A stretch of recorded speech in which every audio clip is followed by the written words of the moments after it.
Hi friends, வாழ்க வளமுடன். நம்ம இன்றைக்கி குயிக்காக செய்யக்கூடிய ஒரு நண்டு கிரேவி பார்க்கலாம். நம்ம வீட்டு ஸ்டைலில் எப்படி டக்குன்னு செய்கிறதுன்னு சொல்கிறேன். நண்டு 1 கிலோ எடுத்திருக்கேன்.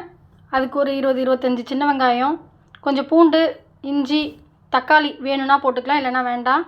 மிளகு, ஜீரகம், சோம்பு. நம்ம காரம் ஃபுல்லாக மிளகுல தான் கொடுக்குறோம், அதனால் மிளகு கொஞ்சம் நிறையவே போட்டுக்கோங்க. சளிக்கு ரொம்ப நல்லது, மழை காலம் ரொம்ப நல்லாயிருக்கும் இந்த கிரேவி. வாங்க எப்படி செய்யலான்னு பார்க்கலாம். பாருங்கள், மிளகு, ஜீரகம், கொஞ்சோண்டு சோம்பு எல்லாத்தையும் போட்டு அப்படியே 1-2 அரைச்சிக்கலாம். வானலில் கொஞ்சம் எண்ணெய் ஊற்றி நல்லெண்ணெய் ஊற்றி கொஞ்சம் நல்லா காயிட்டும். அப்படியே 1-2 அடித்து வச்சுருக்கிறத எடுத்து அதில் சேர்த்துக்கலாம்.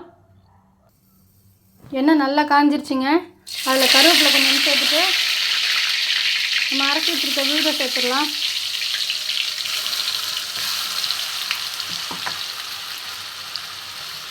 அரைச்சி வச்சுருக்க விழுதை எல்லாத்தையும் நல்லா சேர்த்துட்டு நல்லா வதக்குவோம். மஞ்சத்தூள், கொஞ்சமாக உப்பு போட்டு சேர்த்து நல்லா வதக்கிட்டு, நண்டையும் போட்டு நல்லா வதக்கிட்டு லைட்டாக மூடி வச்சு வேக விட்டு தேங்காய் மட்டும் ஊற்றி இறக்கிட்டோம்னா நம்ம நண்டு கிரேவி அருமையாக தயாராகிடும்.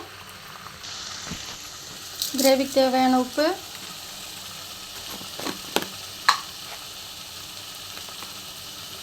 மஞ்சத்தூள்,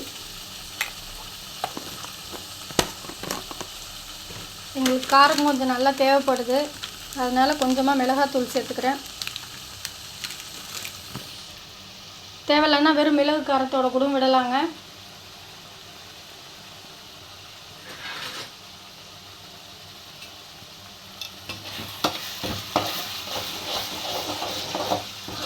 செம்ம சூப்பராக இருக்குங்க.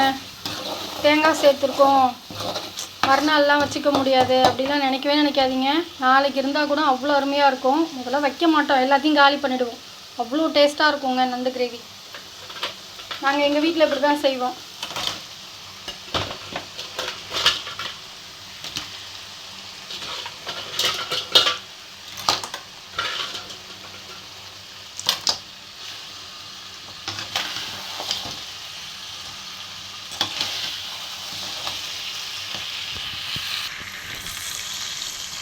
நல்லா வதங்கிடுச்சு நண்டு.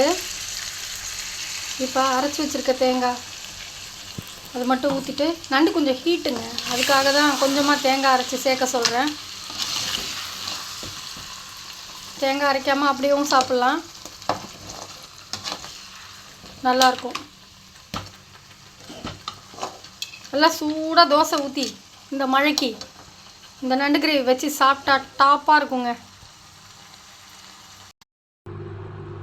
பாருங்கள், அருமையான நண்டு கிரேவி தயாராகிடுச்சு. பெப்பர்லாம் நல்லா தூக்கலாக போட்டு சூப்பராக செஞ்சாச்சு.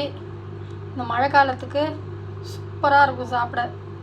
ஒரு ரசம் சாதமும் இந்த நண்டும் தொட்டுட்டு சாப்பிட்டா சளியெலாம் எங்கே போச்சுன்னே தெரியாமல் போயிடுங்க. வாழ்க வளமுடன். அடுத்த ரெசிபியில் சந்திப்போம்.